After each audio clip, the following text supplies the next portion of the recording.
दोस्तों, आज मैं आपके लिए एक बहुत ही खूबसूरत कोरियन ड्रामा सीरीज को लेकर आई हूँ जिसे देखकर आपका दिल भर आएगा। इसलिए मेरी रिक्वेस्ट है कि इस वीडियो को पूरा जरूर देखना और साथ ही इस वीडियो को लाइक करके अपने दोस्तों के साथ शेयर कर देना। वही अगर आप पहली बार चैनल पर आए हैं तो मुझे कुछ नहीं पता, बस सब्सक्राइब हो जाना चाहिए। तो चलिए दोस्तों, अब शुरू करते हैं आज की ये एक्सप्लेनेशन। तो मूवी की शुरुआत एक दर्दनाक मंजर से होती है जहाँ कुछ बच्चे एक छोटे से बच्चे को तंग कर रहे होते हैं। तभी वहाँ एक लड़की दौड़ कर आती है जो इस मूवी की मुख्य किरदार है और इसका नाम है शाओ शाओ। अब वो इस बच्चे को बचाने की कोशिश करती है, लेकिन इस बीच एक दूसरा बच्चा गुस्से में आके उसके सर पर वार कर देता है जिससे उसके सर से खून बहने लगता है। लेकिन फिर भी शाओ शाओ हार नहीं मानती, जिस वजह से वो बच्चे शाओ शाओ के सामने डर जाते हैं और वहां से भाग निकलते हैं। इसके बाद वो उस घायल बच्चे को उठने में मदद करती है और अपने साथ उसे पास ही एक पप्पी दिखाने ले जाती है जिसे कोई छोड़कर चला गया था। अब दोनों को वो पप्पी बहुत पसंद आता है, जिसके बाद शाओ शाओ उसका नाम वाइट रखती है। खैर, इस तरह दोनों में दोस्ती हो जाती है। लेकिन इसी बीच एक दिन हम देखते हैं कि वो बच्चा विदेश लौट रहा है, क्योंकि वो असल में अपने दादा दादी के घर कुछ दिन के लिए आया था। हालांकि वो उस पपी को भी अपने साथ ले जाना चाहता था, इसलिए वो उस पपी के पास आता है और शाओ शाओ का इंतजार करने लगता है। लेकिन तभी उसकी माँ उसे कार में बुलाती है और वो कार में जाके बैठ जाता है। फिर वो पीछे से देखता है कि शाओ शाओ उस जगह पर आ चुकी है, इसलिए वो उसका फोटो लेने लगता है। हालांकि शाओ शाओ उसे नहीं देख पाती और वो उसी जगह उस लड़की को आवाज देती रहती है। और इसी के साथ ही सीन यहीं पर एंड हो जाता है। इसके बाद सीन कई साल बाद शिफ्ट होता है, जहां हम देखते हैं कि शाओ शाओ अब बड़ी हो चुकी है, जो कि आज स्कूल के लिए लेट हो रही है। इसलिए वो बहुत स्पीड से तैयार होती है और जल्दी जल्दी सब निपटाती है। इस बीच उसके माँ बाप उसे नाश्ता करने को रोकते हैं, लेकिन शाओ शाओ मना कर देती है और भागने लगती है। तभी माँ उसे याद दिलाती है कि कम से कम लंच बॉक्स तो ले जाओ, और ये सुनते ही वो लंच बॉक्स को बैग में डालकर निकल जाती है। फिर बाहर निकलते ही उसे उसके बचपन का दोस्त दिखता है, जिसके साथ वो स्कूल के लिए निकल पड़ती है। यहाँ हमें पता चलता है कि उस लड़के का नाम यूजू है और वो दोनों एक दूसरे के पड़ोसी भी हैं। अब शाओ शाओ हमें बताती है कि मैंने बचपन में यूजू को बहुत तंग किया है। बचपन में वो काफी मोटा था और मैं उसे अपना टेडी बियर समझती थी। उस वक्त हम बहुत लड़ते थे, लेकिन अब बड़े होकर और ज्यादा लड़ते भिड़ते हैं। खैर, अब वो दोनों स्कूल पहुंच जाते हैं, जहां यूजू शाओ शाओ को अपना नया गाना याद करा रहा होता है। तभी हम देखते हैं कि स्कूल में पोरेमा नाम की लड़की की एंट्री होती है और सारे लड़के उसके दीवाने होते हैं। अब एक तरफ वो सभी उसके पीछे पीछे घूमते हैं, जबकि पोरेमा सीक्रेटली यूजू को पसंद करती है। लेकिन यूजू बचपन से ही अंदर शाओ शाओ को पसंद करता था, जबकि शाओ शाओ को इसका कोई अंदाजा नहीं। खैर, हमें पता चलता है कि पोरेमा यूजू की बैंड मेंबर है, इसलिए वो उसे अपने साथ ले जाती है। इधर शाओ शाओ अपनी फ्रेंड पुडिंग के साथ दिखती है और ये दोनों छुपकर अपनी तीसरी फ्रेंड जियालिंग को देख रहे होते हैं, क्योंकि जियालिंग के बॉयफ्रेंड ने उससे ब्रेकअप कर लिया था और वो रो रही थी। इस तरह अब शाओ शाओ और पुडिंग उसे चुप कराने पहुंचती हैं, जहां जियालिंग उससे कहती है अच्छा हुआ ब्रेकअप हो गया। वो कहती है कि मैंने टीचर्स की बातें सुनी थी, हमारी क्लास में एक नया स्टूडेंट आ रहा है जो कि विदेश से है और बहुत इंटेलिजेंट है। सुना है वो हर सब्जेक्ट में टॉप करता है। खैर, अब इन तीनों के बीच यही बातें चल रही होती है कि तभी यूजू की बॉल उनकी तरफ आकर लगती है, जिससे उनके कपड़े खराब हो जाते हैं। लेकिन यूजू फिर भी बिना माफी मांगे बॉल लेकर वहां से चला जाता है। अब शाओ शाओ को बहुत गुस्सा आता है, इसलिए वो यूजू से बदला लेने पहुंच जाती है। अब वो उसकी शर्ट गंदी कर देती है, जिसके बाद वो दोनों एक दूसरे से भिड़ जाते हैं। इसी बीच पुडिंग अचानक आकर कहती है कि फ्यूचर वेडिंग कपल को लड़ना नहीं चाहिए, तो ये दोनों चिल्लाते हैं किसने कहा हम शादी करेंगे, हमको तो एक दूसरे की शक्ल तक पसंद नहीं। अब शाओ शाओ यूजू की बचपन की फोटो निकालती है और धमकी देती है कि मैं इसे अब स्कूल ग्रुप पर डाल दूंगी। ये देखकर यूजू घबरा जाता है, क्योंकि उस फोटो में वो अच्छा नहीं लग रहा था। इसके बाद वो दोनों बुरी तरह लड़ने लगते हैं, जिस वजह से यूजू का मोबाइल गिर जाता है। फिर ये दोनों उसे उठाने के लिए नीचे लेटकर झगड़ते हैं, लेकिन तभी जियालिंग भी वहाँ आ जाती है। पुडिंग उसे कहती है कि इनकी लड़ाई रुकवाओ, जिस पर जियालिंग हंसकर कहती है नहीं, ये तो असली शो टाइम है। और ऐसा कहकर वो सभी स्टूडेंट्स को बुलाने लगती है और देखते ही देखते चिकन बर्गर की सट्टेबाजी शुरू हो जाती है। यानी शाओ शाओ वाले बर्गर और यूजू वाले अपने चिकन रोल शर्त में रखने लगते हैं। अब धीरे धीरे ये बातें पूरे स्कूल में फैल जाती हैं कि यूजू और उसकी फ्यूचर वाइफ शाओ शाओ की लड़ाई शुरू हो चुकी है, जल्दी से सब आ जाओ। खैर अब शाओ शाओ यूजू पर भारी पड़ जाती है और बेरहमी से उसे पीट रही होती है, जबकि यूजू कुछ नहीं कर पा रहा था और बस बचाव में लगा था। ऊपर से भीड़ मजे ले रही थी और क्लास के बाहर तमाशा देखने वालों की संख्या बढ़ती ही जा रही थी। फिर एक लड़का चिल्लाया, ये यूजू शाओ शाओ को क्यों नहीं मार रहा? तो जियालिंग हंसते हुए बोली, अरे पागल, शाओ शाओ उसकी फ्यूचर वाइफ है, तो आखिर एक हस्बैंड अपनी वाइफ पर हाथ कैसे उठा सकता है? इस पर वो लड़का बोला, तो फिर मैं शाओ शाओ पर बेट लगा रहा हूँ। इस तरह अब यूजू शाओ शाओ का पैर खींचकर मोबाइल तक पहुंचने वाला था, लेकिन तभी शाओ शाओ ने उसे साइड से पकड़ लिया और उसे नॉन स्टॉप पंच झड़ने लगी। फिर वो चिल्लाई, मुझसे आगे बढ़ने की हिम्मत करेगा? ये सब देखकर अब पुडिंग और जियालिंग ने सोचा कि अब तो हमें कुछ करना पड़ेगा, वरना शाओ शाओ यूजू को मार डालेगी। इसलिए पुडिंग बाहर निकली और चीखी कि टीचर आ रहे हैं, और ये सुनकर सारे बच्चे वहां से भाग गए। साथ ही जियालिंग ने भी वो सारे बर्गर उठा लिए ताकि बाद में उन्हें बेच सके। इसके बाद एक स्टूडेंट अंदर आया और चॉक बॉक्स फेंक कर वहां से भाग गया। लेकिन उसी वक्त क्लास में चंग की एंट्री हुई, जो कि वही स्टूडेंट है जो विदेश से आया था। फिर हम देखते हैं कि वो चॉक बॉक्स फैन से टकराता है और उसका पाउडर चारों तरफ बिखर जाता है।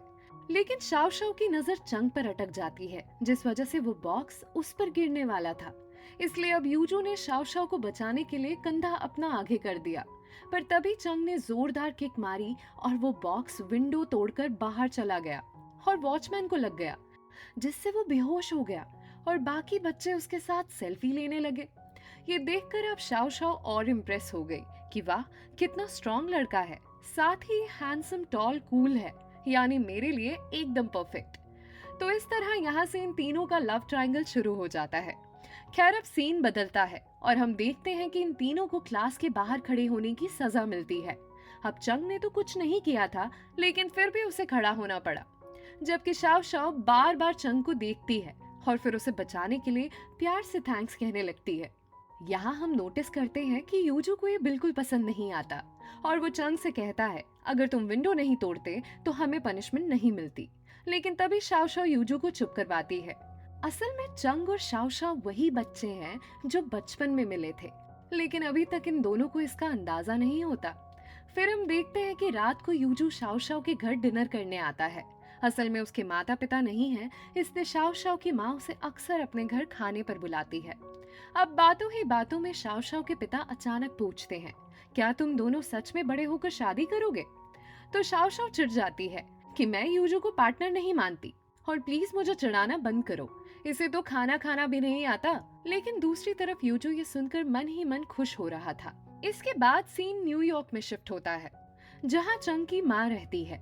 आज वो वीडियो कॉल कर चंग को पढ़ाई का लेक्चर दे रही होती है, जबकि हम नोटिस करते हैं कि चंग तो उनकी बात सुन भी नहीं रहा था, बल्कि उसने लैपटॉप के सामने एक फोटो रखी हुई है ताकि उसकी माँ को लगे कि वो उससे बात कर रही है। असल में वो अपने डॉग वाइट का चेकअप कराने आया था, जो कि अब बूढ़ा हो चुका है और उसकी तबीयत ठीक नहीं रहती।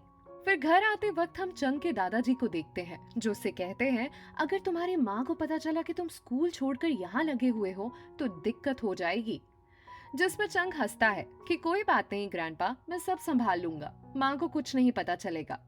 खैर अब ये दोनों घर पहुंचते हैं, जहाँ हमें चंग की बूढ़ी दादी भी दिखती है और हम ये नोटिस करते हैं कि उनकी याददाश्त कमजोर हो गई थी। फिर अगले दिन शाओ शाओ अपनी फ्रेंड्स को बताती है कि मैं चंग में इंटरेस्टेड हूँ, इसलिए अब वो मेरा टारगेट है। इधर हम देखते हैं कि यूजू ने तीरंदाजी में अच्छे स्कोर किए थे, जिस वजह से वो काफी शो ऑफ कर रहा था कि कोई मुझे टक्कर नहीं दे सकता। लेकिन जैसे ही चंग का एक तीर बिल्कुल सेंटर में मारा तो पूरी क्लास शॉक्ड रह गई। और इतना ही नहीं, वो एक के बाद एक काफी तीर सेंटर में मारता है और फिर यूजू से कहता है कि मेरे स्कोर ये काफी है, इसलिए अब मैं जा रहा हूँ। अब यूजू मुंह बनाता है कि देखो लड़कियों को इम्प्रेस करने के लिए कितना शो ऑफ करता है, लेकिन शाओ शाओ इससे काफी इम्प्रेस हो गई थी, इसलिए वो अपनी फ्रेंड से कहती है, जिस पर पुडिंग उसे सलाह देती है कि तुम बबल कॉफी देकर बात शुरू करो।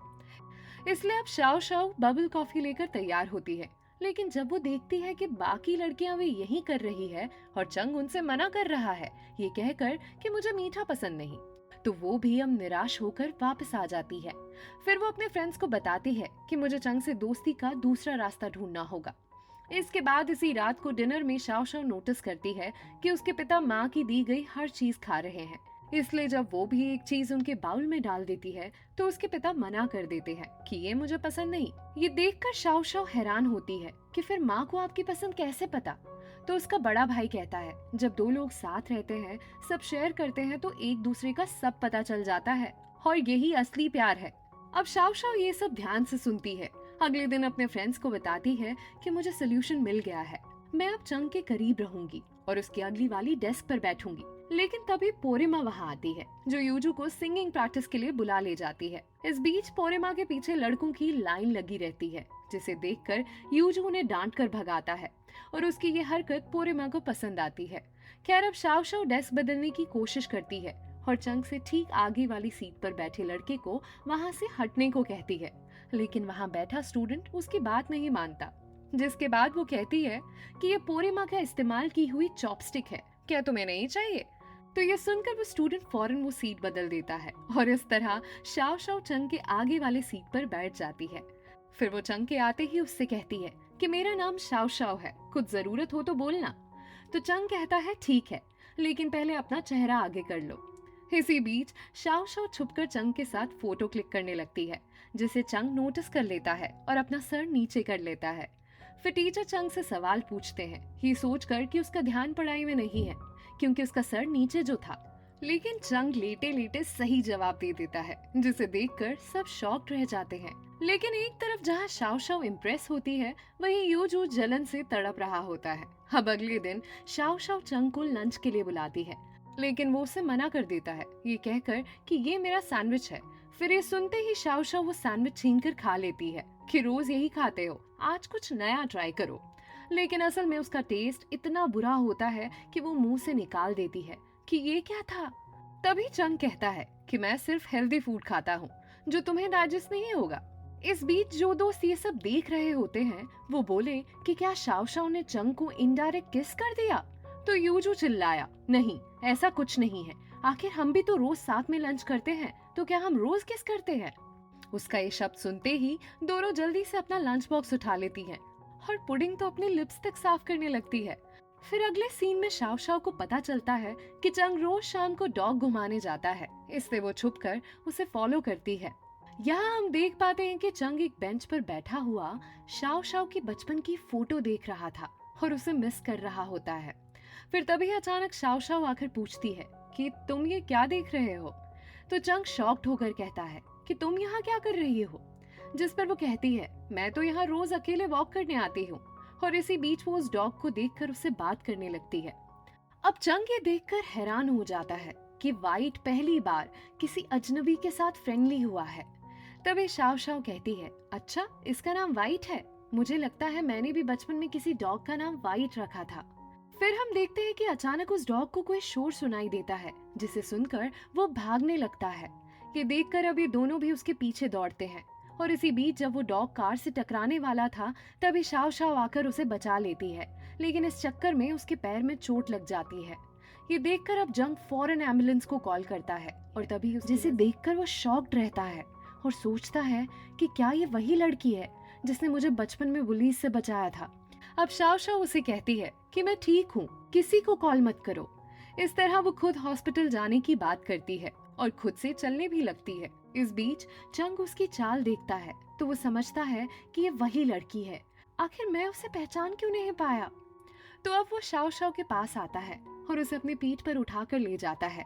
ये देखकर अब शाओ शाओ शॉक्ड रह जाती है कि आखिर चंग ये क्या कर रहा है। तो चंग कहता है, मैं तुम्हें हॉस्पिटल ले जाऊंगा। अब शाओ शाओ को अच्छा तो लगता है, लेकिन वो सोचती है आखिर चंग अचानक इतना अच्छा बर्ताव क्यों कर रहा है? क्या मेरी चोट की वजह से, या वो भी मुझे पसंद करने लगा है? खैर अब चंग उसके माथे की चोट के बारे में पूछता है कि ये चोट तुम्हारे कैसे लगी?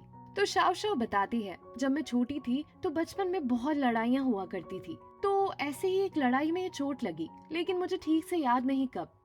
तो अब चंग ये सुनकर कंफर्म हो जाता है कि शाओ शाओ वही है, मेरी बचपन की दोस्त।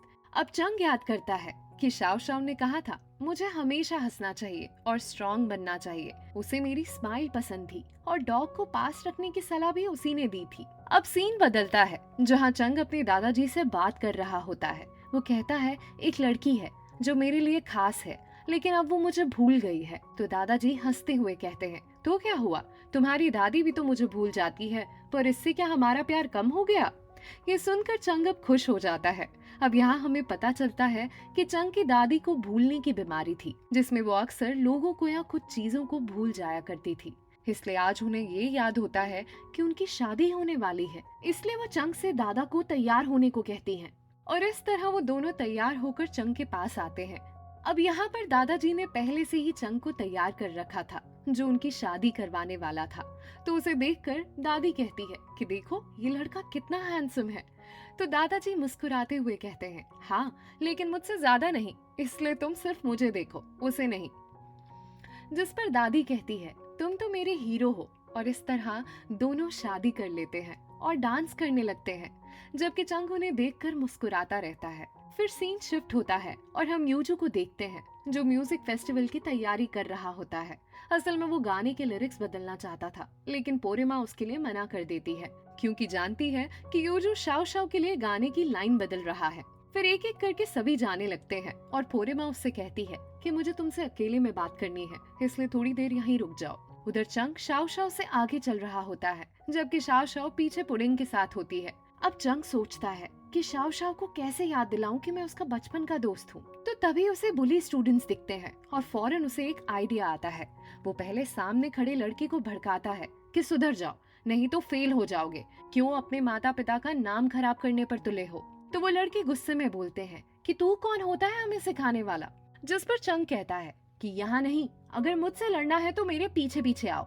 दूसरी ओर पोरिमा यूजू से अपनी फीलिंग जाहिर करती है, लेकिन यूजू उसे मना कर देता है और कहता है मेरे लिए शाओ शाओ ही खास है। अब पोरिमा उससे पूछती है क्या तुम शाओ शाओ को पसंद करते हो। तो यूजू कहता है हाँ, वो मेरा मैच है। एक तो हम दोनों एक साथ बड़े हुए हैं, दूसरा हम दोनों को एक दूसरे का सब पता है, इसलिए मैं ही उसे सबसे अच्छे से समझता हूँ और मैं ही उसे खुश भी रख सकता हूँ। तभी पोरिमा उसे एक फोटो दिखाती है और कहती है कि तुम्हारे लिए वो खास है, लेकिन वो किसी और के साथ बिजी है। असल में ये वही फोटो होता है जब चंग शाओ शाओ को अपनी पीठ पर बिठाकर हॉस्पिटल लेकर जा रहा होता है। खैर अब वो फोटो देखकर यूजू पहले तो शॉक्ड होता है, फिर जलन से भर जाता है। उधर चंग लड़कों से कहता है कि थोड़ा सब्र करो, फिर चाहे तो जी भर कर मारना।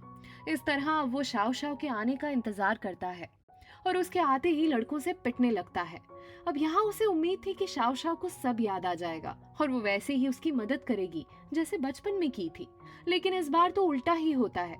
पुडिंग उसे आइसक्रीम खिलाने ले जाती है और इसलिए शाओ शाओ कुछ देख ही नहीं पाती और वो लड़के चंग को और पीटने लगते हैं। लेकिन फिर हम देखते हैं कि जैसे ही चंग को पता चलता है कि अब वहाँ रुकने का कोई फायदा नहीं, तो वो पल भर में डिफेंस मोड से एक्शन मोड में आ जाता है और एक एक करके वहाँ मौजूद सभी लोगों के होश ठिकाने लगा देता है। यानी अब वो बचपन की तरह कमजोर नहीं बल्कि बहुत स्ट्रॉन्ग हो चुका है। इस बीच उनमें से एक लड़का मदद के लिए यूजू को कॉल करता है और ये सुनते ही यूजू फौरन वहाँ आता है। फिर आने के बाद चंग और यूजू की लड़ाई होती है, लेकिन उस लड़ाई में एक्चुअल क्या होता है वो हमें दिखाया नहीं जाता। इसके बाद अगले दिन शाओ शाओ स्कूल आती है, वो भी चंग की वजह से, ताकि उसे देख सके। लेकिन तभी सामने से यूजू आता है, जिससे खराब हालत में देखकर वो उसे पूछती है तुम्हारी किससे लड़ाई हो गई, ये चेहरा क्यों सूजा हुआ है। तो यूजू कहता है कुछ नहीं, दोस्तों के साथ खेल रहा था तो चोट लग गई। तभी शाओ शाओ जाने लगती है तो उसे लंगड़ाता हुआ देखकर यूजू कहता है कि मेरी पीठ पर चढ़ जाओ, मैं तुम्हें ऊपर तक छोड़ दूंगा। तो इस पर वो मना कर देती है और खुद चल पड़ती है। पर अब यूजू से ऐसे देखता है तो उस पर चिल्लाता है कि तुम मेरी मदद नहीं लेती, लेकिन उस चंग से तो उसकी मदद ले ली थी। ये सुनकर शाओ शाओ हैरान होती है कि आखिर इसे ये कैसे पता। वो कहती है कि वो मुझे हॉस्पिटल ले गया था, इसलिए उसने मुझे सपोर्ट दिया, और हाँ, तुमने आज तो चिल्लाकर बोल दिया है, आगे से दोबारा मुझ पर चिल्लाना मत। और ऐसा कहकर वो वहाँ से चली जाती है। ये सुनकर अब यूजू उदास खड़ा रह जाता है, लेकिन उसे नहीं बताता कि वो असल में चंग के साथ उसे देखकर जेलस फील कर रहा था। अब सीन क्लास में शिफ्ट होता है, जहाँ आज चंग नहीं आया था, इसलिए टीचर कहते हैं कि आज का टेस्ट बहुत इंपॉर्टेंट है, तो क्या कोई चंग को पेपर दे आएगा। तो ये सुनकर शाव शाव चिल्लाती है, सर मैं चली जाऊंगी, मैं उसकी दोस्त हूँ। और इस तरह शाव शाव वो पेपर देने चंग के घर पहुंच जाती है। अब चंग बाहर आता है तो उसके चेहरे पर भी चोट के निशान होते हैं, जिसे देखकर शाव शाव शॉक्ड हो जाती है और उसे पूछती है कि आखिर तुम्हारे साथ ये किसने किया। तो चंग इस पर गिरने का बहाना लगाता है और उसे अंदर अपने घर ले जाता है। इसलिए बाद में वो उसे अपनी दादी से मिलवाता है, लेकिन दादी बीमार होती है, इसलिए वो एक अजनबी यानी शाव शाव को देखकर डर जाती है और रोते हुए कहने लगती है कि मेरे हस्बैंड को बुलाओ। अब चंग उनसे बताता है कि दादाजी दवा लेने गए हैं, इसलिए जल्दी नहीं आ पाएंगे। इस तरह अब चंग परेशान होने लगता है, लेकिन तभी शाव शाव उससे कहती है कि मेरे पास एक आइडिया है। इस तरह वो अपने चेहरे पर टैबलेट को लगा लेती है, जहां दादाजी उसे वीडियो कॉल करते हैं और इस तरह दादी शाव शाव को हस्बैंड समझकर उनके साथ डांस करने लगती है और खुश हो जाती है। साथ ही चंग भी अब म्यूजिक प्ले करता है, जिसके बाद दोनों मिलकर दादी को शांत कर आखिर में सुला देते हैं। इसके बाद ये दोनों बाहर बैठकर बातें करते हैं, जिसके बाद शाव शाव वहां से चली जाती है। फिर रात में दादाजी चंग से पूछते हैं कि क्या ये वही लड़की थी जो तुम्हें भूल गई है। तो चंग कहता है, हाँ दादाजी ये वही है। तो अब दादाजी इसे सलाह देते हैं कि अगर वो तुम्हें याद नहीं तो ठीक है, ज्यादा मत सोचो और अपनी नई यादें बनाओ उसके साथ, ताकि वो तुम्हें आगे से भूल ना पाए। तो इस तरह चंग उनकी बातें समझ जाता है और अगले दिन यही ट्राई करने का सोचता है। फिर हम देखते हैं कि अगले दिन से चंग शाव शाव के साथ ज्यादा टाइम बिताने लगा था। वो उसे उसका फेवरेट सैंडविच और बबल कॉफी लाकर देता है। यहाँ तक कि दोनों क्लास में खेलते हैं, जहाँ शाव शाव उसको डराती है और चंग उससे डरता है। इस तरह अब दोनों की दोस्ती गहरी हो जाती है और दोनों बहुत खुश हो जाते हैं। फिर क्या था, दोनों रात भर चैटिंग करते हैं और साथ ही एक दूसरे से अपनी बातें शेयर करने लगते हैं। इसके बाद चंग भी उसे स्टडी में मदद करता है और रोज मैथ के सवाल सॉल्व करवाता है, ताकि उसे कोई प्रॉब्लम ना हो। हालांकि इस बीच हम देखते हैं कि यूजू को ये सब बिल्कुल पसंद नहीं आता, बल्कि वो तो उल्टा जलन से तड़प रहा होता है। लेकिन आज वो उसके पास किसी काम से आया था, इसलिए वो शाव शाव से कहता है कि मुझे तुमसे बात करनी है, जिसके बाद शाव शाव उसके साथ चली जाती है। फिर अगले सीन में हम म्यूजिक फेस्टिवल की होस्ट को देखते हैं, जिसका ब्रेकअप हो गया है, इसलिए वो रो रही होती है कि तभी यूजू शाव शाव से म्यूजिक फेस्टिवल का होस्ट बनने को कहता है। अब शाव शाव पहले तो इसके लिए मना करती है, लेकिन फिर मान जाती है। इसके बाद वो बाहर आकर चंग को बताती है कि शो देखने जरूर आना, मैं उसका होस्टिंग करने वाली हूँ। जिस पर चंग कहता है कि मैं लेट हो जाऊंगा क्योंकि मुझे वाइट को इंजेक्शन के लिए ले जाना है, लेकिन मैं आऊंगा जरूर। फिर सीन म्यूजिक फेस्टिवल डे पर आता है, जहाँ काफी लोग जमा होते हैं और एक एक कर सभी परफॉर्मेंस शुरू हो चुकी होती है।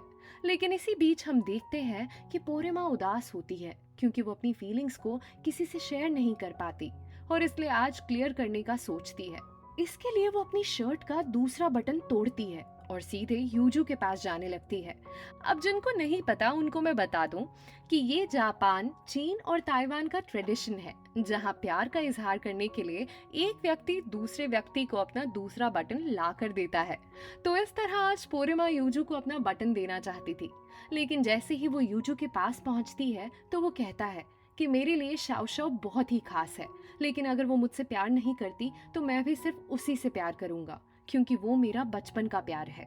अब ये सुनकर पोरिमा का दिल टूट जाता है और वो उसे बटन नहीं दे पाती। तो अब हमें पता चलता है कि चंग भी आज शो में आने वाला था, लेकिन वहां जाने से पहले वो शाव शाव से मैसेज करके पूछता है कि तुम्हारे लिए आज क्या लेकर आऊं। तो इस पर शाव शाव उसे अपनी सभी फेवरेट चीजें गिना देती है। वो बताती है कि उसे बबल कॉफी में क्या क्या ऐड करना पसंद है और उन सभी चीजों का नाम सुनकर चंग हैरान हो जाता है। वो उसे कहता है कि इतनी सारी कैलोरीज कैसे कंज्यूम करोगी, लड़कियां तो कैलोरीज से दूर भागती हैं। तो इस पर शाव शाव कहती है कि कुछ भी हो, उसे तो यही पसंद है। तो इस बात पर चंग हंस पड़ता है और काउंटर पर ऑर्डर देने चला जाता है। अब काउंटर पर बैठे अंकल समझ जाते हैं कि ये कॉफी शाव शाव के लिए है, क्योंकि इस तरह की कॉफी बस उसी को पसंद आती थी। इसलिए वो अंकल चंग से कहते हैं कि पहली बार यूजू के अलावा कोई और शाव शाव की पसंद को जानता है। फिर वो चंग से कहते हैं कि वो दोनों साथ में बहुत क्यूट लगते हैं और मुझे भी उनकी जोड़ी बहुत पसंद है, लेकिन अगर तुम्हें शाव शाव को अपना बनाना है तो पहले तुम्हें यूजू को हराना होगा, क्योंकि वो लड़का शाव शाव के लिए बचपन से पागल है। अब चंग ये सब चुपचाप खड़ा खड़ा सुनता रहता है, लेकिन उन अंकल को कोई जवाब नहीं देता। अब इसी बीच वो उस दिन को याद करता है जब उसकी और यूजू की शाओ शाओ को लेकर फाइट हुई थी। असल में यूजू उस दिन चंग पर चिल्ला रहा था कि शाओ शाओ सिर्फ मेरी है और मैं उसे खुद से दूर नहीं होने दूंगा। तो अब हम देख पाते हैं कि प्रेजेंट में ये बातें याद करके चंग का चेहरा काफी उदास हो जाता है। खैर, अब सीन शिफ्ट होता है और हम शाओ शाओ को स्टेज पर देखते हैं, जो कि इस शो में होस्टिंग कर रही होती है। अब इसी बीच यूजू के बैंड की बारी आती है, तो शाओ शाओ बहुत सारी तारीफें करने के बाद आखिर में उस बैंड को परफॉर्म करने के लिए स्टेज पर बुलाती है। इसके बाद यूजू गिटार बजाना शुरू करता है और ऑडियंस में लोग झूमना शुरू कर देते हैं। लेकिन तभी हम देखते हैं कि पोरिमा अपना गाना शुरू नहीं करती। असल में उसका दिल आज टूट चुका था, जिसकी वजह से उसके मुंह से एक शब्द नहीं निकल रहा था। अब ये चीज नोटिस करते हुए यूजू उसकी तरफ देखता है और इशारे में उसे गाना शुरू करने को कहता है। लेकिन इतने में पोरिमा उन सभी से कहती है, सॉरी गाइस, मुझसे आज ये नहीं हो पाएगा, और इतना कहकर वो उठकर वहां से चली जाती है। ये देखकर अब सभी हैरान हो जाते हैं कि आखिर पोरिमा को क्या हुआ है। इस बीच शाओ शाओ भी उसे रोकने की कोशिश करती है, लेकिन वो नहीं रुकती। इसके बाद सभी स्टूडेंट सोच में पड़ जाते हैं कि क्या ये शो कैंसिल होने वाला है, क्योंकि बिना फीमेल सिंगर के आखिर यूजू का बैंड अपना परफॉर्मेंस कैसे पूरा करेगा। तो इतने में अचानक स्टेज पर शाओ शाओ गाने के साथ एंट्री मारती है और ये देखकर वहाँ मौजूद सभी लोग हैरान हो जाते हैं और साथ ही यूजू के अंदर भी जोश आ जाता है, जिसके बाद वो दोनों साथ में गाना गाने लगते हैं। असल में हमने पिछले वीडियो में देखा था कि किस तरह यूजू शाओ शाओ के पीछे पड़ा रहता था और उसे अपना गाना सुनाता रहता था। तो यही वजह थी कि शाओ शाओ को पूरा गाना याद हो चुका था और आज का शो खराब ना हो, इसलिए उसने खुद गाने का डिसीजन लिया था।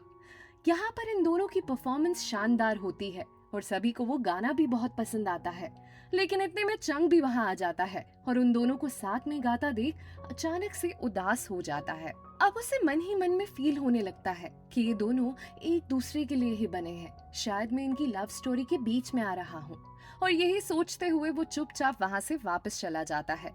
अब शो के बाद हम देखते हैं कि शाओ शाओ और यूजू घर लौट रहे होते हैं, जहाँ रास्ते में yuzu non stop Shao Shao की तारीफ करता है और कहता है कि तुमने तो आज कमाल कर दिया, मुझे तो विश्वास ही नहीं हो रहा कि तुमने वो पूरा गाना याद कर लिया था और हमारे साथ परफॉर्म भी कर दिया। तो इस तरह वो उसे थैंक्स बोलने लगता है। लेकिन इसी बीच हम नोटिस करते हैं कि शाओ शाओ थोड़ी परेशान होती है और मन ही मन में सोच रही होती है कि आखिर चंग आज परफॉर्मेंस देखने क्यों नहीं आया, और ऊपर से वो मेरे मैसेज का भी जवाब नहीं दे रहा था। इसलिए जब अगले दिन शाओ शाओ स्कूल आती है तो फौरन चंग के पास जाकर उससे पूछती है कि आखिर तुम कल क्यों नहीं आए, मैंने पूरे शो में तुम्हारा इंतजार किया। अब चंग इस बात पर चुप रहता है तो शाओ शाओ वापस पूछती है कि क्या हुआ, क्या तुम्हारी तबीयत ठीक नहीं थी या कुछ और, क्योंकि तुम मेरे मैसेज का भी रिप्लाई नहीं दे रहे थे। अब ये सुनकर चंग उससे कहता है कि मुझे तुमसे अकेले में कुछ जरूरी बात करनी है, इसलिए वो उसे अपने साथ चलने को कहता है। फिर हम देखते हैं कि शाओ शाओ उसके साथ रूफटॉप पर जाती है और इस बीच यूजू उन्हें जाते हुए नोटिस कर लेता है। फिर हम देखते हैं कि शाओ शाओ उसके साथ रूफटॉप पर जाती है और इस बीच यूजू उन्हें जाते हुए नोटिस कर लेता है। अब रूफटॉप पर आकर चंग उससे कहता है कि कल मैं शो में आया था और मैंने वहाँ तुम्हें यूजू के साथ गाना गाते हुए देखा था, जो मुझे बिल्कुल अच्छा नहीं लगा। अब असल में चंग ये सब जानबूझकर कह रहा था ताकि शाओ शाओ उससे खुद ही दूर हो जाए। तो ये बात सुनकर शाओ शाओ घबराते हुए कहती है, तो इसका क्या मतलब है, तुम तो जानते हो ना कि वो मेरा दोस्त है, फिर इसमें क्या प्रॉब्लम है। तो चंग उससे कहता है, तुम्हारा कहना ठीक है, लेकिन मुझे ऐसा नहीं लगता कि वो तुम्हारा सिर्फ एक दोस्त है, बल्कि मुझे लगा कि तुम दोनों बहुत क्लोज हो, इसलिए अगर तुम यूजू से इतने क्लोज हो तो मुझसे दोस्ती क्यों की। इस बात पर अब शाओ शाओ उसे समझाने की कोशिश करती है और कहती है कि जैसा तुम सोच रहे हो वैसा कुछ भी नहीं है, वो सिर्फ मेरा दोस्त है और बचपन से मुझे जानता है। लेकिन चंग कहता है कि मुझे लगता है कि तुम बहुत इजी गर्ल हो, जिसे कोई भी लड़का अपने हिसाब से नचा सकता है, इसलिए आई एम सॉरी, मैं ऐसी लड़की के साथ नहीं रह सकता। तो यह सुनकर शाओ शाओ का दिल टूट जाता है, क्योंकि उसने कभी सोचा भी नहीं था कि जिसे वो अपना क्रश मानती थी वो उसे इस तरह से बात करेगा या उसके बारे में ऐसा सोचेगा। जबकि हम देख पाते हैं कि ये सब चंग ने अपने दिल पर पत्थर रखकर कहा था ताकि शाओ शाओ यूजू के पास ही रहे, क्योंकि यूजू भी उसे पागलों की तरह पसंद करता है। खैर अब चंग ऊपर से वापस क्लास में आ जाता है, जबकि शाओ शाओ नीचे नहीं आती। अब ये चीज यूजू नोटिस कर लेता है कि चंग अकेला लौटा है और शाओ शाओ नहीं आई है। इसलिए वो फौरन जाकर चंग से पूछता है कि शाओ शाओ कहाँ गई, वो तुम्हारे साथ थी ना? तो चंग कहता है, जो तुम चाहते थे मैं वो कर चुका हूँ, इसलिए अब खुश हो जाओ। ये सुनकर यूजू सब समझ जाता है कि आखिर चंग किस बारे में बात कर रहा है, इसलिए वो फौरन शाओ शाओ को ढूंढने ऊपर निकल पड़ता है। अब वहाँ से शाओ शाओ एक जगह पर बैठी हुई दिखती है, जो चुपचाप कुछ सोच रही थी। तभी यूजू वहाँ पहुंचकर राहत की सांस लेता है और कहता है, थैंक गॉड तुम यहाँ हो, मुझे तो लगा कि तुमने ऊपर से कूदकर अपना काम न तमाम कर लिया हो। तो ये सुनकर शाओ शाओ कहती है कि मैं इतनी पागल नहीं हूँ कि मर के अपने माँ बाप को दुख दूं। इसके बाद वो उसे सारी बात बताती है कि चंग ने मुझे खुद से दूर कर दिया, जबकि मैं उसे सच्चे दिल से प्यार करती हूँ। पता नहीं उसने ऐसा क्या सोच लिया, जबकि मैंने उसे काफी समझाया, लेकिन वो नहीं माना और यहाँ से चला गया। तो यूजू उसे कहता है, कोई बात नहीं, मैं तो हूँ ना, उसे शायद तुम्हारी कद्र नहीं थी, लेकिन मुझे है, इसलिए चलो मैं तुम्हें घुमा कर लाता हूँ। तो इस तरह अब ये दोनों गेमिंग जोन जाते हैं। वहाँ काफी मस्ती करते हैं, नाचते हैं, गाते हैं और ढेर सारे गेम खेलने के बाद जब थक जाते हैं तो काफी सारे बर्गर खाते हैं और बबल कॉफी पीते हैं। इसके बाद वो दोनों इतना थक जाते हैं कि वापस आ जाते हैं। फिर वापस आने के बाद ये दोनों यूजू के स्टूडियो में जाते हैं, जहाँ शाओ शाओ अचानक से सिंगिंग करने लगती है। लेकिन तभी अचानक सिंगिंग करते वो जोर जोर से रोने लगती है, जिसे यूजू नोटिस कर लेता है। असल में शाओ शाओ का दिल चंग की बातों से टूट चुका था। वो यूजू से कहती है कि अगर चंग को मुझ में इंटरेस्ट नहीं था तो आखिर वो मेरे लिए लंच क्यों लाता था, तो मेरे साथ हंसी मजाक क्यों करता था, क्या मैं उसके लिए खिलौना थी? और इस तरह वो रोते रोते वहीं पर लेट जाती है। तो यूजू कहता है, तुम क्यों परेशान हो रही हो, क्या तुम मुझ पर ध्यान नहीं दे सकती? आखिर हम दोनों बचपन से साथ हैं, अभी तक हमने साथ में सब कुछ शेयर किया है और एक दूसरे को समझा जाना है, तो क्या तुम मुझे वैसे नहीं देख सकती जैसे तुम चंग को देखती हो? इस तरह वो पहली बार अपने दिल की बात उससे कहता है और उसे बता देता है कि वो उसे कितना चाहता है। लेकिन जब वो पास जाके चेक करता है तो उसे पता चलता है कि शाओ शाओ तो सो गई थी। इसलिए अब यूजू उसे उठाता है और उससे पूछता है कि क्या तुमने कुछ नहीं सुना? तो शाओ शाओ कहती है, नहीं, तुम क्या कुछ बोल रहे थे? और इस तरह वो नजरें चुराकर डिनर के बहाने वहाँ से चली जाती है। लेकिन ये सब देखकर यूजू समझ जाता है कि असल में उसने सब कुछ सुन लिया है, इसलिए वो ऐसा बर्ताव कर रही है और नजरें चुराकर चली गई है। इसके बाद हम देखते हैं कि शाओ शाओ बाहर आकर सांस लेती है और सोचती है कि ये क्या हो गया, मैं तो यहाँ पर अपना दिल हल्का करने आई थी, ये तो अब और भारी हो गया। इसके बाद वो घर पहुंचकर यूजू की फोटो देखती है और सोचती है कि क्या वाकई में हमारे बीच कुछ हो सकता है। लेकिन फिर वो खुद को समझाती है कि नहीं, मेरे दिल में सिर्फ चंग है और यूजू को मैंने कभी पार्टनर की तरह नहीं देखा है, इसलिए मुझे कंफ्यूज नहीं होना चाहिए। दूसरी ओर शाओ शाओ के माता पिता उसे देखकर परेशान हो जाते हैं कि आखिर इस लड़की को क्या हो गया है, ये अपने रूम से क्यों नहीं निकल रही। तभी उसका भाई कहता है कि मेरे पास एक आइडिया है कि वो कैसे बाहर आएगी। इस तरह वो खुद किचन से सामान लाकर शाओ शाओ के फेवरेट नूडल्स उसके रूम के बाहर पकाने लगता है, जिससे उसकी खुशबू शाओ शाओ तक पहुंच जाती है। अब उस खुशबू से वो फौरन बाहर आकर अपना दुख भूलने की कोशिश करती है और एक कोने में जाकर चुपचाप उन नूडल्स को खाने लगती है। इसलिए अब सभी उसके दुखी होने की वजह पूछते हैं, जिसके बाद वो घर वालों को अपनी पूरी स्टोरी बता देती है कि मेरे क्रश ने मुझे अपने से दूर कर दिया और मुझे रिजेक्ट कर दिया। तो ये सुनकर उसकी माँ सलाह देती है कि आखिर तुमने ऐसा कैसे होने दिया, और उस वक्त तुम चुपचाप सुनने की जगह उसे उसकी असली वजह पूछनी थी, आखिर वो ऐसा क्यों कर रहा है। तो शाओ शाओ कहती है कि माँ, उसने इतना ही नहीं बल्कि मुझे इजी गर्ल भी बोला। तो ये सुनकर घर वाले पूछते हैं कि तुम क्या सच में इजी लड़की हो? तो शाओ शाओ इस बात पर चिल्लाकर कहती है कि नहीं, ऐसा कुछ नहीं है। इसके बाद उसकी माँ प्यार पर लेक्चर देते हुए कहती है कि मैंने तुम्हारे पापा को ऐसे ही हासिल नहीं किया है, बल्कि मैं भी उनके पीछे दिन रात पड़ी हुई थी, तब जाके मुझे मिले हैं, और अब देखो वो कितने खुश हैं। यहाँ हम नोटिस कर पाते हैं कि उसके पापा ये सुनकर बस ऐसे ही हाँ में हाँ मिला रहे थे, जबकि उनका असली दुख तो वही जानते थे। खैर अब माँ वापस से कहती है कि बेटा, तुम हार मत मानो और अगली बार उस लड़के से पूछो कि आखिर वो ये सब क्यों कर रहा है, और इस तरह उससे सारी बातें क्लियर करो। अभी सुनकर शाओ शाओ में जोश आ जाता है और वो ठान लेती है कि अगली बार यही करेगी। इसलिए अब वो अगले दिन क्लास में आते ही चंग से बात करने की कोशिश करती है। लेकिन इस बीच हम नोटिस करते हैं कि इंग्लिश का वो टीचर उसे डांट देता है। असल में वो टीचर कुछ हिटलर टाइप का था, जो अपनी फ्रेंच भाषा में शाव शाव को कोसने लगता है कि उसके हमेशा कम नंबर आते हैं, और वो पढ़ाई पर भी जरा ध्यान नहीं देती, बेवकूफ कही की। अब वहाँ बैठे सारे स्टूडेंट्स समझ नहीं पाते कि वो टीचर आखिर क्या बड़बड़ा रहा है, लेकिन चंग को फ्रेंच आती थी, इसलिए वो गुस्से में खड़े होकर अपने टीचर को फ्रेंच में ही जवाब देने लगता है। वो कहता है कि आपकी हिम्मत कैसे हुई मेरी दोस्त को बेवकूफ कहने की? आपका काम सिर्फ हमें पढ़ाना है। इस तरह के शब्द इस्तेमाल करके आप स्टूडेंट्स की इंसल्ट कर रहे हैं, जो आपको शोभा नहीं देता। अब चंग की ये लैंग्वेज सुनकर सभी हैरान हो जाते हैं कि आखिर ये कौन सी भाषा है जिसमें चंग अपने टीचर को जवाब दे रहा है। खैर, अब टीचर उससे कहता है कि तुम्हें हीरो बनने की जरूरत नहीं है, और वैसे भी ये लड़की तुम्हारी लगती क्या है? तो चंग उससे कहता है वो मेरे लिए बहुत खास है, इसलिए उसकी इंसल्ट मेरी इंसल्ट है, जिस वजह से मैं किसी को भी शाव शाव की इंसल्ट नहीं करने दे सकता। और इतना कहकर वो अपनी सीट पर बैठ जाता है। वही हम नोटिस करते हैं कि सारी बातें यूजू अपने मोबाइल में रिकॉर्ड कर लेता है, ताकि बाद में उन्हें ट्रांसलेट कर सके। इसके बाद वो टीचर फिर से उल्टा सीधा बोलता है, तो चंग इस बात पे उसे धमकी देने लगता है कि बहुत हो गया, अगर आपने दोबारा ऐसा किया तो मैं आपकी शिकायत करूंगा, क्योंकि मैं जानता हूँ कि ये पहली बार नहीं है, बल्कि आपने पहले भी कई बार दूसरे स्टूडेंट्स को गलत बोला है, जिसको मैंने अनसुना कर दिया था, जबकि वो रूल्स के खिलाफ है। अब ये सुनकर सारे बच्चे खुश हो जाते हैं कि चंग हिटलर टीचर को अपनी बातों से हरा रहा है।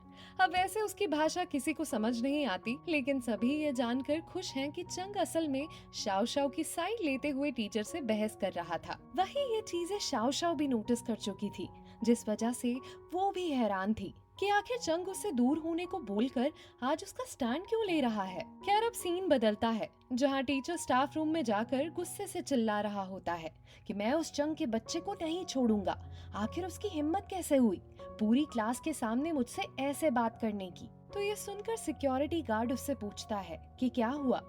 फिर सारी बात पूछने के बाद वो गार्ड उस टीचर से कहता है कि ये तो बहुत अच्छा हुआ, मैं तो खुद उस लड़के से बदला लेने की सोच रहा था, क्योंकि जब पहली बार वो स्कूल आया था तो उसकी वजह से मेरे सर पर चोट लगी थी, और तब से मैं इसी मौके की तलाश में था। इस तरह गार्ड उस टीचर को एक फुटेज दिखाता है जब चंग और यूजू की फाइट हुई थी। अब वो कहता है कि हम दूसरे लड़के की गवाही पर इस चंग के बच्चे को सबक सिखाएंगे, और इस तरह अब यूजू और चंग दोनों को बुलाया जाता है। लेकिन चंग थोड़ा पहले पहुंच जाता है, जिस वजह से उस फुटेज को दिखाकर उससे ढेर सारे सवाल पूछे जाते हैं। अब चंग वो देखकर परेशान हो जाता है और कहता है ये फुटेज में कोई फाइट नहीं है, ये तो बस नॉर्मल सी बात थी। तो ये सुनकर गार्ड कहता है कि ठीक है, अभी विटनेस भी आने वाला है, जिसके बाद तुम्हें स्कूल से बाहर कर दिया जाएगा। अब जैसे ही यूजू आता है तो चंग सोचता है कि ये जरूर मेरे खिलाफ बोलेगा, लेकिन यूजू उनसे कहता है कि नहीं सर, चंग ने मुझसे कोई फाइट नहीं की, बल्कि हम तो मजाक मजाक में खेल रहे थे। ये सुनकर अब चंग शॉक्ड रह जाता है कि क्या सच में यूजू मुझे बचा रहा है,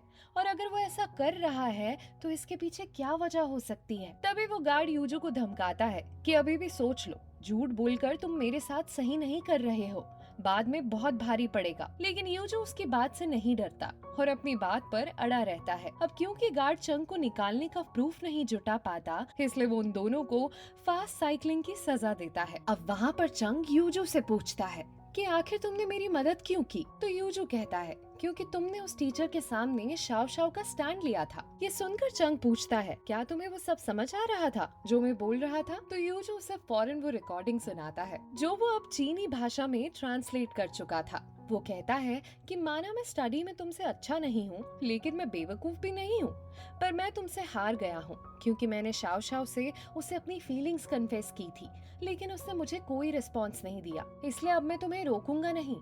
इसी बीच वो चंग को हिंट देता है कि शाव शाव तुमसे उस इजी वाली बात से नाराज है और अंदर से उदास भी, इसलिए इस चीज के लिए उससे माफी मांगो, फिर सब ठीक हो जाएगा। ये सुनकर चंग को भी बुरा लगता है और वो कहता है हाँ, शाव शाव को दूर करने के लिए मुझे इतना गलत नहीं बोलना चाहिए था, तुम सही कह रहे हो, इधर अब शाओ शाओ की फ्रेंड जेलिंग उसे समझाती है कि चंग ने स्कूल में तुम्हारा स्टैंड लिया, यानी शायद वो अपनी फीलिंग्स तुमसे छुपा रहा है, इसलिए तुम फौरन जाके उससे बात करो। इस तरह अब शाओ शाओ केक लेकर चंग से मिलने जाती है, क्योंकि उसने सोशल मीडिया पर बर्थडे की पोस्ट देखी थी। लेकिन अब चंग उससे कहता है कि अरे, आज मेरा बर्थडे नहीं है बल्कि वाइट का है, और मैंने सोशल मीडिया पर वाइट की पहली मुलाकात की तारीख डाली है। तो शाओ शाओ हंसकर कहती है कि तो कोई बात नहीं, चलो हम लोग अब वाइट का बर्थडे सेलिब्रेट करते हैं। लेकिन तभी अचानक बारिश शुरू हो जाती है, जिसके बाद वो दोनों एक जगह छुपकर बैठ जाते हैं। अब वाइट के लिए वो उस केक को काटते हैं, जिसके बाद शाओ शाओ चंग से 3 विशेस मांगने को कहती है। तो चंग सबसे पहले विश करता है कि वाइट ठीक हो जाए। उसके बाद दूसरी विश में वो शाओ शाओ से सॉरी कहता है, इजी बोलने के लिए। जिस पर शाओ शाओ कहती है कि कोई बात नहीं, लेकिन मैं सच में इजी नहीं हूँ। इस बीच वो वाइट से कहती है कि तुम अभी बीमार हो, इसलिए मैं तुम्हें केक नहीं खिला सकती। अब बातों बातों में वो दोनों एक दूसरे के करीब आ जाते हैं। लेकिन तभी शाओ शाओ एकदम से पीछे हटकर कहती है, अरे अरे, ये जानबूझकर नहीं हुआ। लेकिन ये सुनकर अब चंग उसके पास आता है। लेकिन इतने में अचानक वाइट की तबीयत ज्यादा खराब हो जाती है। ये देखकर वो दोनों परेशान हो जाते हैं कि आखिर वाइट को क्या हो गया। इसके बाद चंग एम्बुलेंस को कॉल करता है, लेकिन बारिश की वजह से नेटवर्क ही नहीं मिलता। फिर शाओ शाओ वाइट को उठाकर दौड़ती है और कहती है कि हमें देर नहीं करनी चाहिए, खुद ही चलना चाहिए। तो इस तरह वो एक डॉक्टर के क्लिनिक पहुंचते हैं, लेकिन वो बंद होता है। फिर दूसरी क्लिनिक जाते हैं तो वहाँ पर भी ताला लगा होता है। ये देखकर अब चंग परेशान हो जाता है और शाओ शाओ भी रोने लगती है। लेकिन इतने में यूजू उसे फोन करता है और पूछता है कि इतनी बारिश में तुम कहाँ हो, माँ ने डिनर तैयार कर लिया है, जल्दी आओ। तो शाओ शाओ रोते हुए उससे सारी बात बताती है और उससे मदद मांगती है। अब उसको रोता हुआ सुनकर यूजू तुरंत वहाँ पहुँचता है और फिर एक डॉक्टर को रोकने की कोशिश करता है, जो बारिश की वजह से अपना क्लिनिक बंद करके जा रहा था। लेकिन जब वो डॉक्टर उसकी नहीं सुनता तो वो उसके पैर पकड़कर कहता है, सर प्लीज, वो डॉग उस लड़के का है जिसकी गर्लफ्रेंड वो लड़की है जिससे मैं बचपन से प्यार करता हूँ। ये सुनकर अब वो डॉक्टर को उस पर तरस आ जाता है, जिसके बाद वो फौरन उस डॉग को वहाँ से लाने के लिए कहता है। उधर चंग को लगता है कि वाइट की हार्ट बीट रुक गई, इसलिए वो रोते हुए सड़क पर लेट जाता है और वाइट के साथ बिताई हुई पुरानी यादें याद करने लगता है। इस बीच शाओ शाओ भी उसे देखकर रोने लगती है।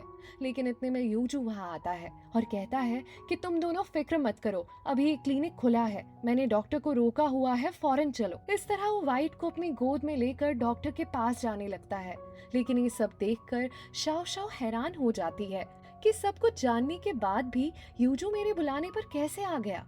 इसके बाद डॉक्टर वाइट को चेक करता है, जबकि शाओ शाओ भी यूजू को थैंक्स बोलती है। लेकिन इतने में डॉक्टर कहता है कि सॉरी, देर हो गई, वाइट की मौत हो चुकी है। ये सुनकर अब चंग बुरी तरह रोता है और शाओ शाओ भी उसे चुप कराते हुए खुद रोने लगती है। अब यूजू ये देखकर हर्ट होता है और फौरन घर जाकर एकदम से खाना खाने लगता है।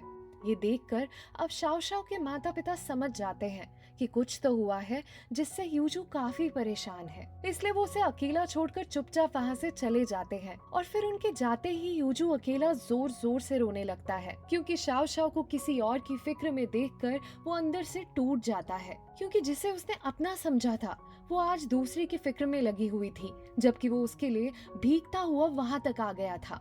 हालांकि उसे पता था कि वो उसे प्यार नहीं करती, लेकिन बचपन से वो उसे चाहता था, इसलिए खुद को संभालना उसके लिए मुश्किल हो रहा था। खैर, अब अगले सीन में हम चंग को देखते हैं, जो अपने घर पहुंचकर हैरान रह जाता है, क्योंकि वो देखता है कि उसकी माँ उसे लेने आ चुकी है और उसे पता चल गया था कि चंग गाँव में रह रहा है। अब उसकी माँ उसे देखकर कहती है कि जल्दी से तुम अपना सामान पैक करो, अब मैं तुम्हें अब्रॉड भेजकर ही पढ़ाई पूरी करवाऊंगी। तभी इतने में चंग के दादाजी कहते हैं कि इस बारे में हम लोग बाद में बात करते हैं, पहले तुम लोग खाना खाओ। इस बीच दादी दादाजी से पूछती है कि आखिर यह औरत कौन है। तो दादाजी कहते हैं, तुमने इसे नहीं पहचाना, ये हमारी बेटी है। लेकिन इतने में चंग की माँ दादी के पास आती है और दादाजी को लेक्चर देने लगती है कि आपने इनको भी घर पे रखा हुआ है, जबकि मैंने आपसे कहा था कि इनको केयर सेंटर भेज देना चाहिए, फिर भी आपने मेरी नहीं सुनी। अब ऐसा कहकर वो अपना फोन निकालती है और कहती है कि मैं अभी अपने मैनेजर को फोन करती हूँ, वो अभी के अभी इनका फॉर्म भरवा कर उन्हें वहाँ भेजने की तैयारी कर देगा। लेकिन तभी दादाजी आकर उससे उसका फोन छुड़ा लेते हैं और कहते हैं कि मैंने तुमसे कभी कुछ मांगा है क्या? मैंने तुमसे पहले भी कहा है और आज भी कह रहा हूँ, हम दोनों को अलग करने की कोशिश मत करो। मैं अपनी वाइफ का ख्याल दूसरों से अच्छी तरह रख सकता हूँ। ये सुनकर अब चंग की माँ को बहुत गुस्सा आ जाता है और वो कहती है कि मैं तो आप लोगों की भलाई के लिए बोल रही हूँ, क्योंकि आप लोग कितना और कब तक जिएंगे ये किसी को नहीं पता, और ऐसे में जब एक जाएगा तो दूसरे को भी दिक्कत होगी। अब हम तो दूर रह रहे हैं तो कौन आकर आप लोगों को देखेगा? तो ये सुनकर दादाजी कहते हैं कि अब तक हमने खुद को खुद देखा है, आगे भी देख लेंगे। तुम्हें इतनी फिक्र होती तो साल में एक बार फोन तो करती। तुम तो आज इसलिए आई हो ताकि तुम अपने बेटे को लेकर जाओ यहाँ से, वरना तुम्हें हमारे जीने या मरने से कोई फर्क नहीं पड़ता। इस तरह अब इन दोनों के बीच का तनाव बढ़ जाता है, जिस वजह से अब दादी डरकर जोर जोर से रोने लगती है। अब ये सब चंग से नहीं देखा जाता है, इसलिए वो अपनी माँ से एकदम से कहता है कि मैं चलने को तैयार हूँ, लेकिन आप इन दोनों को एक दूसरे से अलग नहीं करोगी। तो ये सुनकर उसकी माँ शांत हो जाती है, क्योंकि उसका काम चंग को यहाँ से लेकर जाने का था, जो अब खत्म हो चुका था। खैर, अब दूसरे दिन क्लास में चंग और शाओ शाओ मिलते हैं, जहाँ चंग पहले तो उसे नोट्स बनाने में मदद करने लगता है, लेकिन उसके बाद वो बातों ही बातों में उसे बताता है कि मैं अब अब्रॉड वापस जा रहा हूँ। ये सुनकर शाओ शाओ कहती है कि कोई बात नहीं, कब तक वापस आ जाओगे? तो चंग कहता है कि तुम समझ नहीं रही, मैं तो यहीं रहकर अपनी पढ़ाई पूरी करना चाहता हूँ, लेकिन माँ यहाँ आ चुकी है और वो मुझे लेकर जाए बिना नहीं मानेगी, इसलिए मेरी मजबूरी है कि मुझे यहाँ से जाना होगा। ये सुनकर अब शाओ शाओ बहुत ही इमोशनल हो जाती है और उसे कहती है कि आखिर तुम ऐसा कैसे कर सकते हो? मैंने तुम्हें पाने के लिए क्या क्या नहीं किया और अब तुम मुझे ऐसे छोड़कर चले जाओगे। फिर वो कन्फेस करती है कि वो उससे बहुत ज्यादा प्यार करती है और उसके बिना नहीं रह पाएगी। ये सुनकर अब चंग भी जोर जोर से रोने लगता है, लेकिन उसकी मजबूरी है कि उसे जाना ही होगा। इस तरह वो दोनों काफी देर तक बस आंसुओं में डूबे रहते हैं और फिर वहाँ से चले जाते हैं। अब सीन यहाँ से कुछ वक्त बाद शिफ्ट होता है, जहाँ हम देखते हैं कि चंग अब अब्रॉड चला गया है और शाओ शाओ अकेली पड़ गई है। लेकिन फिर भी वो दोनों धीरे धीरे वीडियो कॉल से कनेक्ट होने लगते हैं। वो रोज लंबी लंबी बातें करते हैं। साथ ही शाओ शाओ जब भी कहीं जाती तो चंग उसके साथ वीडियो कॉल पर मौजूद रहता है, और इसी तरह शाओ शाओ के बर्थडे पर भी चंग वीडियो कॉल से शामिल होता है और उसे विश करता है। हालांकि दूसरी तरफ यूजू भी उसका ध्यान रखता है और वो दोनों आज भी अच्छे दोस्त हैं। इसके बाद शाओ शाओ का कॉलेज शुरू होता है, तो वो चंग को अपने फ्रेंड से मिलवाती है। इसी बीच जब पुडिंग की प्रपोज सेरेमनी आती है तो तब भी चंग शाओ शाओ के साथ वीडियो कॉल पर होता है।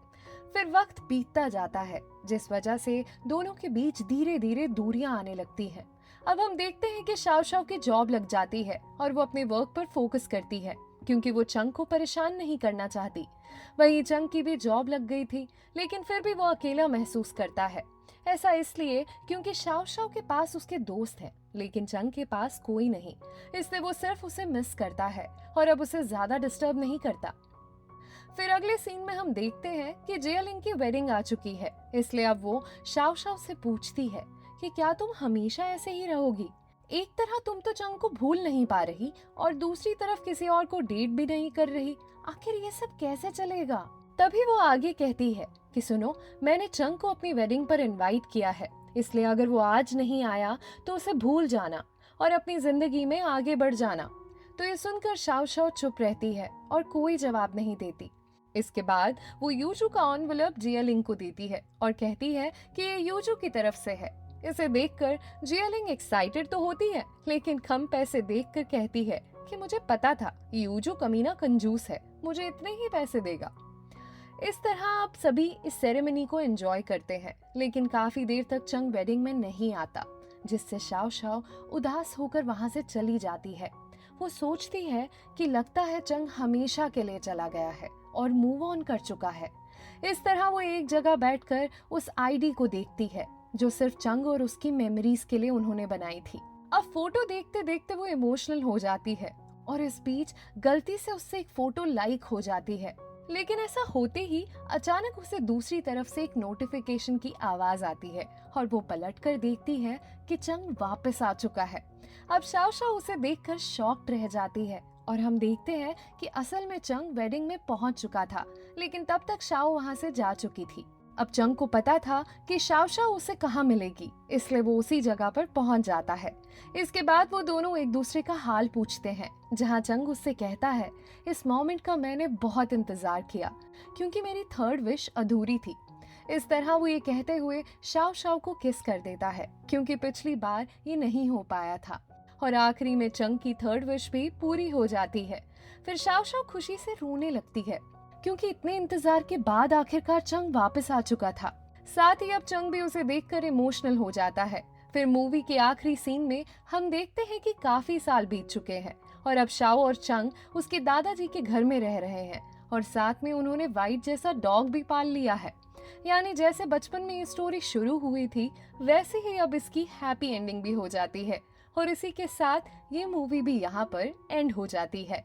तो दोस्तों, इस वीडियो को लाइक और चैनल को सब्सक्राइब करके नोटिफिकेशन बेल भी दबा देना ताकि कोई भी वीडियो आपसे मिस ना हो। अब मैं मिलूंगी आपसे अगले ऐसे ही शानदार वीडियो के साथ। Till then, take care and thanks for watching.